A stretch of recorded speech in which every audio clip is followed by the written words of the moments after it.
pengguna internet Indonesia hingga 2020 tercatat 196,71 juta dari total populasi 266,91 juta jiwa penduduk Indonesia, berarti sekitar 73%. Pusat Operasi Keamanan Cyber pada Badan Siber dan Sandi Negara atau BSSN mencatat ada sekitar 88 juta serangan cyber terjadi sejak 1 Januari hingga 12 April 2020. Puncak jumlah serangan terjadi pada tanggal 12 Maret 2020 yang mencapai 3 juta serangan. Dan setelah itu, jumlah serangan mengalami penurunan. Assalamualaikum warahmatullahi wabarakatuh. Welcome to Kamadin Channel. Kali ini kita akan membahas tentang ancaman keamanan dunia maya atau yang biasa disebut dengan dunia cyber. Di era yang serba digital saat ini, keamanan dunia maya adalah perlindungan yang sangat dibutuhkan baik untuk perorangan maupun perusahaan atau organisasi. Ancaman serangan ini dilakukan oleh oknum tertentu yang tidak bertanggung jawab untuk berbagai hal, baik itu upaya akses terhadap sistem yang sifatnya sensitif maupun mengubah data ataupun menghancurkannya.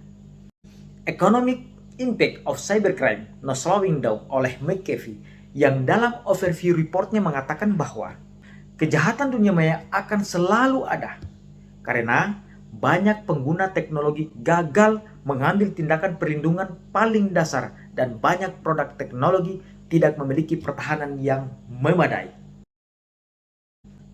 Pertanyaannya adalah, siapa sajakah pelaku penyerangan yang dapat mengancam keamanan cyber atau dunia maya ini? Nah, para pelaku ini adalah bisa saja berasal dari internal dan eksternal organisasi itu sendiri. Dan ancaman internal adalah ancaman yang paling berpotensi menimbulkan kerusakan yang lebih besar daripada ancaman eksternal. Karena pengguna internal memiliki akses langsung ke gedung dan perangkat infrastrukturnya. Baik, mari kita lihat ancaman internal atau dari dalam. Pada organisasi itu sendiri sebenarnya siapa saja? Yakni mereka adalah staf, atau mantan staf, atau staf kontrak, atau mitra terpercaya. Nah, contoh misalnya, oknum perbankan yang menyalahgunakan sistem layanan informasi keuangan OJK, sehingga mengakibatkan banyaknya korban penyalahgunaan data yang berbuntut pada penagihan utang tanpa pengajuan kredit oleh korban. Kemudian ada juga pemindahan saldo rekening dan lain-lain.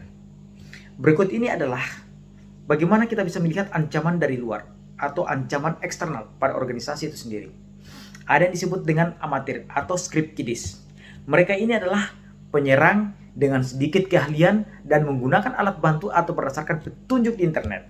Nah, walaupun sifatnya sederhana, namun hasilnya cukup destruktif atau dapat merusak sistem. Kemudian yang berikut adalah peretas atau hacker. Nah, peretas ini ada yang disebut dengan peretas topi putih.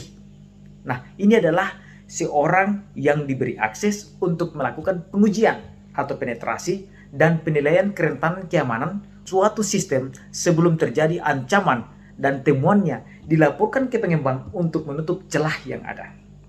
Kemudian yang berikut adalah peretas topi abu-abu. Nah, ini adalah seorang peretas yang berada di antara peretas topi putih dan topi hitam. Penyerang jenis ini membobol sistem komputer tanpa otoritas dengan tujuan untuk mengidentifikasi kelemahan dan mengungkapkannya ke pemilik sistem atau kepada publik. Nah, kemudian ada yang disebut dengan namanya peretas topi hitam. Pelaku yang mendapatkan akses yang tidak sah ke sistem komputer untuk keuntungan pribadi. Tujuannya adalah untuk mencuri data perusahaan, melanggar hak privasi, mentransfer dana dari rekening bank, dan lain-lain. Kemudian ada yang disebut dengan peretas terorganisir. Nah, yang pertama adalah penjahat cyber. Ini adalah pelaku yang dapat mengendalikan sistem kontrol, kekuasaan, dan kekayaan, bahkan menjadikan kejahatan cyber sebagai layanan kejahatan lainnya. Kemudian ada yang disebut dengan teroris. Nah, ini adalah kelompok pelaku yang melakukan provokasi ataupun mengancam via sistem komputer. Kegiatan cyber ini dinilai sangat berbahaya karena mampu menciptakan kepanikan dan juga ketakutan dalam skala yang lebih besar. Berikutnya adalah hacktivisme. Ini adalah seorang hacker yang menggunakan hacking untuk mengirim pesan sosial, agama, ataupun pernyataan politik untuk menciptakan kesadaran akan masalah untuk kepentingan mereka, dan lain-lain. Dan ini biasanya dilakukan dengan membajak situs web dan meninggalkan pesan di website tersebut yang telah dibajak atau yang di-deface. Kemudian penyerang yang didukung oleh negara. Mereka ini mengumpulkan informasi atau melakukan sabotase atas nama pemerintah. Dan mereka sangat terlatih dan didanai untuk kepentingan politik, keamanan, ekonomi, dan lain-lain bagi negaranya. Nah, perang cyber tak dapat dielakkan lagi. Bahkan saat ini menjadi dimensi penting untuk berperang tanpa bentrokan pasukan dan mesin. Tapi konflik berbasis internet yang dapat menyusup ke komputer dan jaringan internet. Contoh, sekitar 30.000 alamat internet protokol di Iran disusui oleh virus. Satu virus komputer yang kompleks menyusupi komputer-komputer milik pribadi staf stasiun pembangkit tenaga nuklir di Iran. Demikian laporan yang diberitakan oleh BBC.com. Jadi serangan malware Stuxnet ini tidak membajak komputer untuk mencuri informasi, tapi merusak peralatan fisik pabrik pengayaan nuklir Iran tersebut. Bahkan Stuxnet telah menjadikan sistem produksi perusahaan Jerman Siemens sebagai sasaran empuk berikutnya. Jadi, maka perang cyber yang dapat melakukan penyerangan pada negara lain saat ini bukanlah hal yang mustahil, dan tujuannya adalah untuk mendapatkan keuntungan dari lawan, baik itu negara ataupun pesaingnya. Nah, disinilah pentingnya perlindungan keamanan cyber. Dan ini menjadi tantangan terbesar bagi data protection officer pada setiap lembaga, organisasi, ataupun pemerintahan dengan melakukan assessment internal, yakni melakukan klasifikasi data, proteksi data, manajemen data, awareness, dan seterusnya. Jika ada ancaman yang menimbulkan insiden breach, maka mereka dapat melakukan counter agar tidak terjadi kerugian-kerugian yang lebih besar.